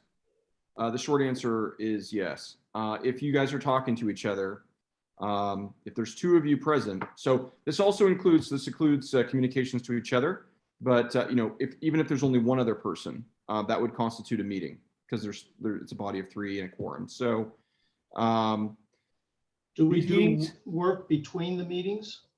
So for example, Larry, you can't call Brian and talk to him about what you've observed, or what you're thinking about this, or a certain issue as it pertains to the benefit ratios that you're working on. That all of those discussions have to occur in an open public meeting. So, it could be pretty informal. So when we meet, all of these things, if all 3 of you guys are going to be there, all 3 board members, then, or even if just 2 of you are going to be there, then it's going to be an open public meeting. And if you guys have questions or anything like that, all of these things need to occur in open public meetings. So this committee can be run, or, this board can be very informal though, in terms of discussions and, so that work can get done. But nothing outside of an open public meeting. What about, Casey, I'm gonna throw this out. If they were to like break down some work and assign each other or whatever, That's decide acceptable. Yeah. how they're gonna do some work in between the meetings. Homework. And then when they get back together, would that Homework be is kind of approach? homework is completely acceptable. So, if we're at a meeting and Larry says he's going to work on part A and Brian says he's going to work on part B, and they'll reconvene, completely acceptable. Just no emails to one another regarding the content of the substance until the meeting itself. So I guess the way to look at these meetings really is to look at them as workshops. I mean, these are, now this is the time when you work together. You could do stuff individually as well, and then present it to each other at these workshops. Okay, so legally, the three of us take one vehicle out and observe the properties without having to call a meeting to do it. We would need to talk about the specifics. The black letter is that technically, yes. I mean, the three of you guys could go to lunch, for example, but you just can't discuss anything that would be subject to a public meeting. Okay. So we can observe without discussing conclusions or recommendations or technical aspects. yes, you can observe. Okay. So let me ask my question a different way. Let's say that our total billing for this is 100 units, 100 hours. How much of that 100 hours would you expect to be in public meetings, and how much of it would you expect would be work that we do outside of the meetings?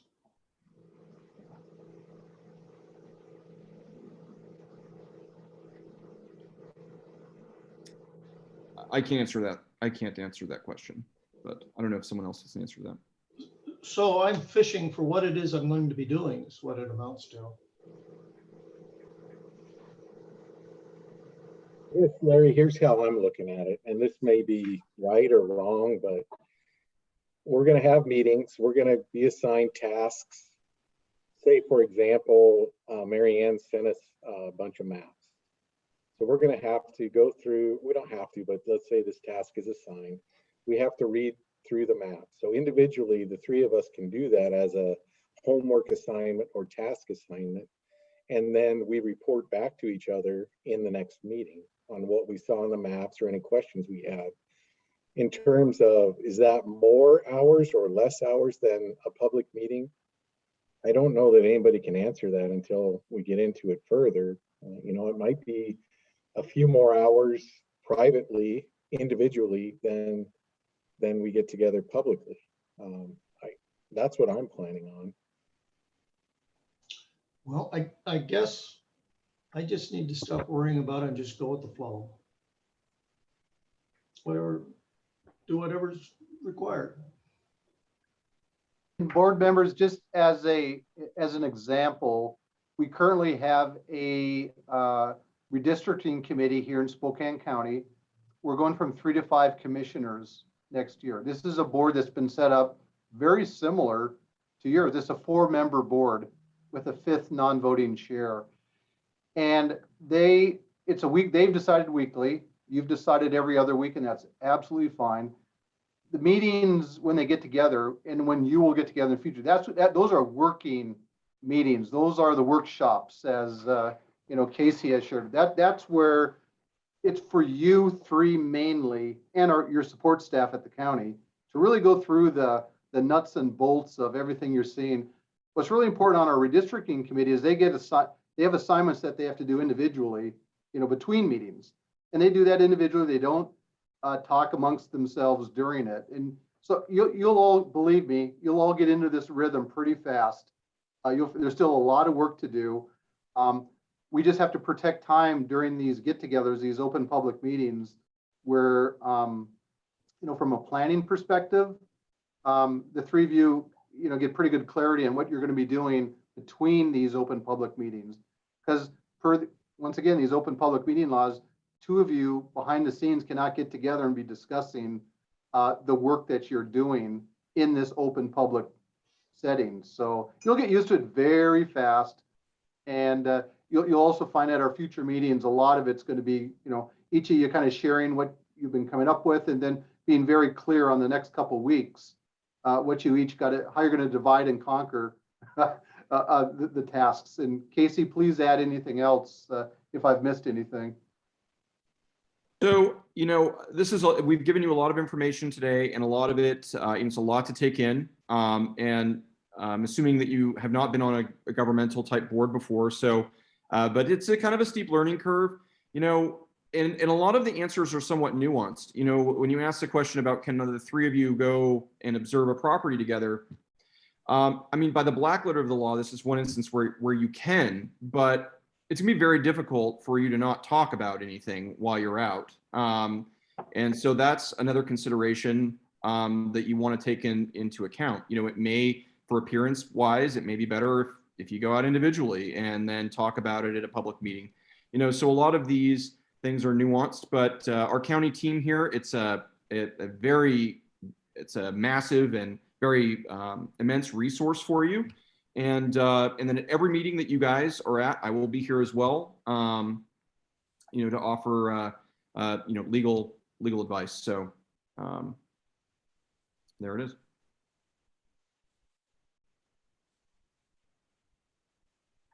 There's that unmute button. Okay, thank you very much, Casey. And just ground rules, do not be emailing each other, Gary, Brian, and Larry, on this responsibility. You can't be emailing each other. Just don't do it with respect to this responsibility. This will be your forum every other week to really have those discussions. We'll transition in, project timeline. Is there more, Marianne, that we need to go through? Well, I did draft out a phase 2, but that's kind of maybe a little bit premature, but maybe it at least gives us a bit of a goal. I don't know if you want to. We're getting close to the end. Maybe this is an item for the next meeting. Whatever they want to do. Board members, what's your pleasure? I don't think we can get into phase 2 yet. Brian, Larry, is that okay if we bypass that for now? Sure. Okay. Thank you, Marianne. Our 12th item on our agenda is items for next meeting. And just to start out, if you look at what Marianne just shared with us with respect to the late September, October 21, and I'm just going to, Marianne, I'm just going to read those bullets again. Learn about historical and anticipated capital improvements and staff services. Learn historical background of the NLFCZD, an acronym you're going to get very used to, and present challenges, concerns, requesting additional info. Board members, do you see these as some topics, for our September 29th meeting? Yes. And Marianne, Chad, additional items that you can see that we want to bring up as agenda items in 2 weeks?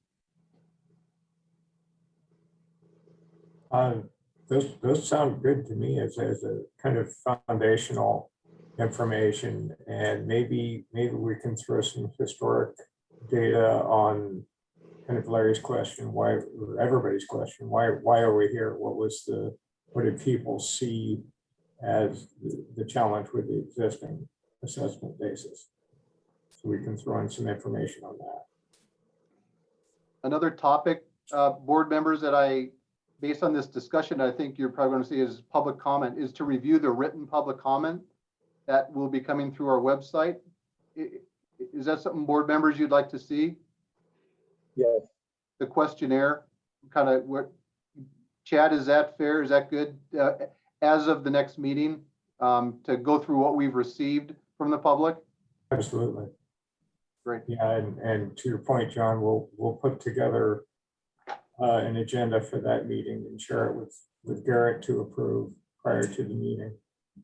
And Gary, that's one of your first responsibilities is our team will be working with you, Gary, as the chair, just to approve the meeting.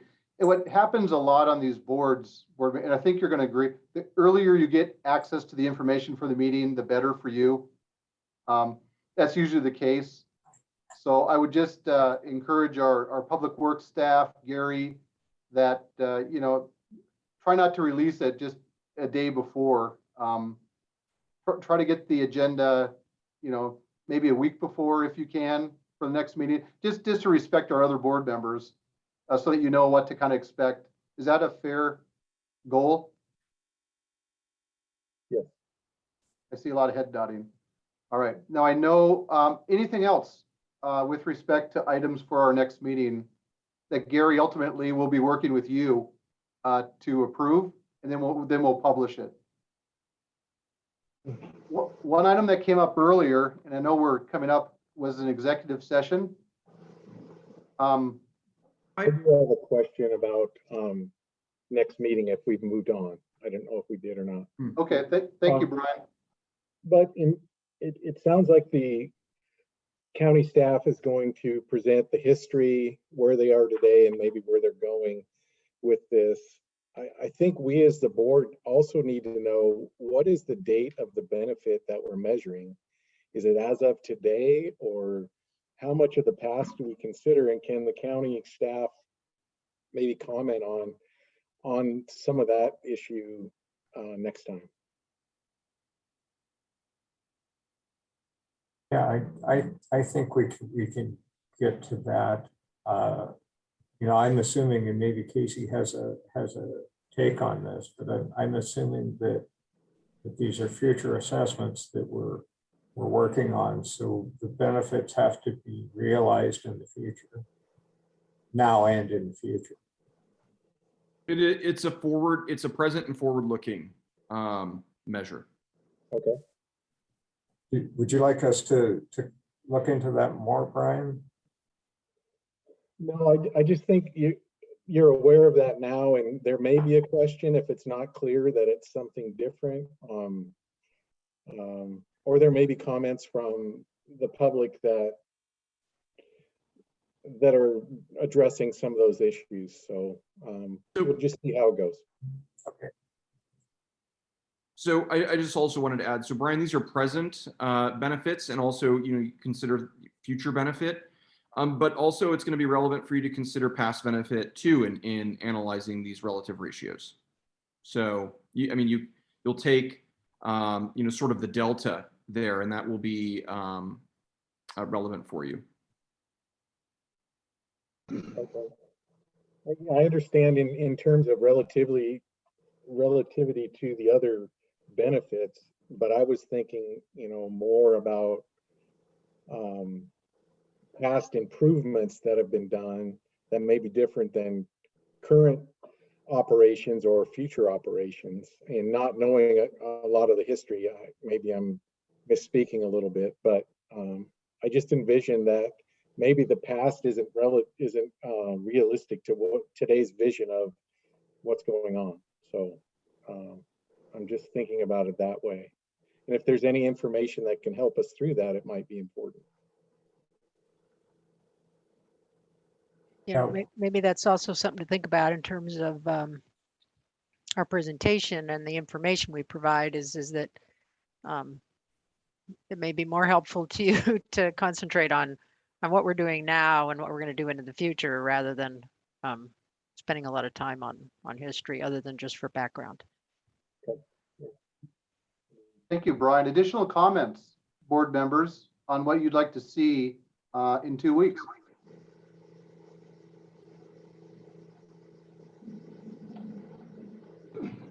Well, excuse me. I think the biggest thing for me anyway is to get that public input to see where ground zero is. start out from the 1 yard line, not the 50. Thank you, Gary.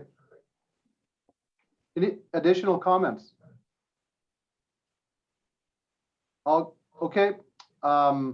Gary, yeah, within a week or so, our team will be working with you, Gary, on fine tuning that agenda, which we'll then publish, Gary, once it's accepted. So, and before we adjourn, Casey, I want to ask you, what's your preferred method of adjournment? Is it a vote or not by the board?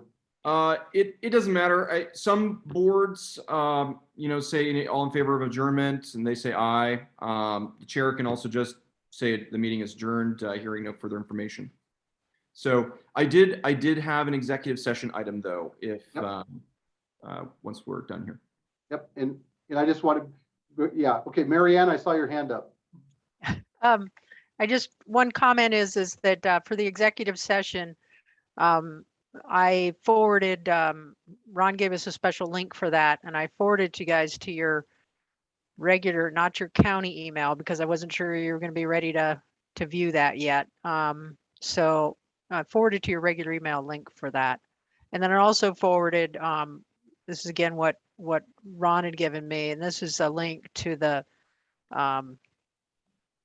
365, Office 365, which you'll be able to view until we get your county laptops and phones back, where you'll be able to view your county email.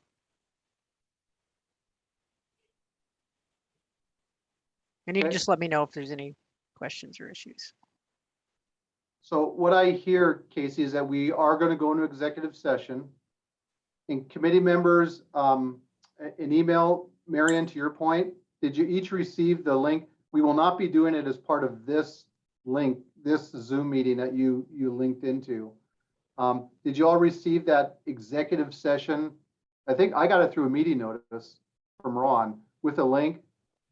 Larry, Brian, and Gary, do you see that? No, I haven't. I don't know the answer to that. Okay. So I've got a link to this. There's a link to another meeting. Should be from 11 o'clock to 12 o'clock today is the way I read from Ron Valencia. So I just forwarded it to you here maybe about 10 minutes ago. Okay. So would it be in their email or? Yeah, email. From you, Marianne? Yes. It might be via Ron. Ron, I'm not quite sure when you forward a calendar invite exactly. It shows up maybe as both. Brian, So I received something that says this website site should allow Board of Appraisers to log on to their county email accounts, and then So it'd a be link right. to 365. Yeah, so it'd be right before that email, because I sent that to you second. So it'd have been a few minutes before that. Should be a calendar invite. It might look like a calendar instead of an email. Calendar icon next to it. I don't have the icon, but I do have a great big long link with a password and a meeting ID.